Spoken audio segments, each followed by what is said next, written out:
বরং কখনো কল্পনাও করেনি। আল কোরআনে এর সত্যায়ন রয়েছে।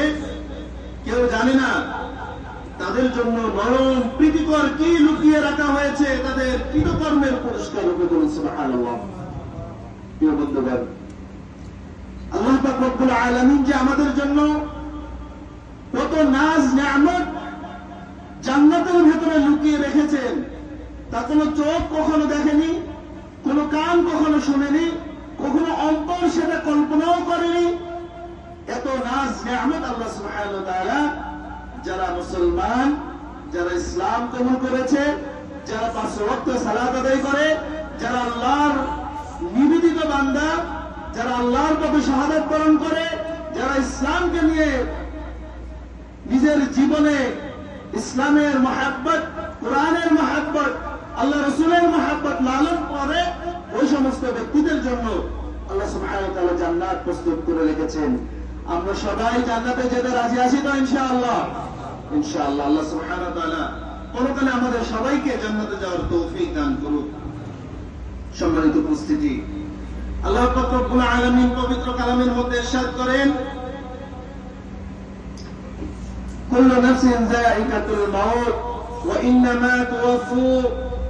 ইন্নামা তুওয়াফুনা উজুরাকুম ইয়াওমাল কিয়ামাহ ফামান যাহজিহা আনিন নার ওয়া উদখিলাল জান্নাতা ফাকাদ ফাজ ওয়া মাল হায়াতুদ দুনিয়া ইল্লা মাতাউল গুরুর। জীবন মাত্রই মৃত্যুর স্বাদ গ্রহণ করবে, আর কিয়ামতের দিনেই তোমাদের কর্মফল পূর্ণ মাত্রায় প্রদান করা হবে। সুতরাং যাকে আগুন থেকে দূরে রাখা হবে এবং যে বেহেশতে প্রবেশ করবে সেই হবে সফলকাম। আর পার্থিব জীবনের ছলনাময়ী ব্যতীত কিছুই নয়। এই দুনিয়া পার্থিব জীবন হলো ছলনাময়ী। এটা আমাদেরকে দুনিয়ার আনন্দ ভোগ বিলাসিতায় নিমজ্জিত করে ফেলে।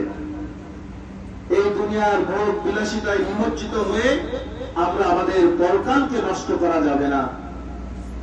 আমাদের সব সময় একটা জিনিস মাথায় রাখতে হবে যে আমরা এই দুনিয়াতে এসেছি ক্ষণস্থায়ী সময়ের জন্য, চিরস্থায়ীর জন্য নয়। একদিন আমরা এখানে ছিলাম না, আবার থাকবো না।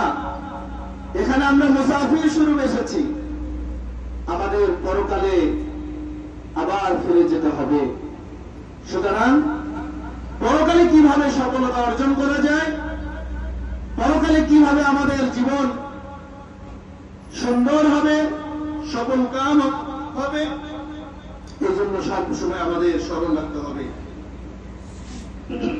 অন্য জায়গায় আল্লাহ সুবহানাহু ওয়া তাআলা বলেন, ومن يطع الله ورسوله يدخله جنة ومن يطع الله ورسوله يدخله جنات تجري من تحتها الأنهار خالدين فيها وذلك الفوز العظيم। এখানে আল্লাহ সুবহানাহু ওয়া তাআলা বলেন যে আল্লাহ ও তার রাসূলের অনুগত হয়ে চলবে, আল্লাহ তাকে বেহেশত দান করবে। তাহলে এই আয়াত দ্বারা আমরা কি বুঝলাম? যারা আল্লাহর অনুগত বান্দা হয়ে দুনিয়াতে চলবে তাদেরকে আল্লাহ সুবহানাহু ওয়া তাআলা জান্নাত দান করবে। জান্নাত কিরকম হবে? যার নিচে নদী সম প্রবাহিত হবে, সেখানে তার চিরকাল থাকবে, অর্থাৎ জান্নাতীরা সেখানে চিরকাল থাকবে। এবং এটাই হলো মহা সাফল্য।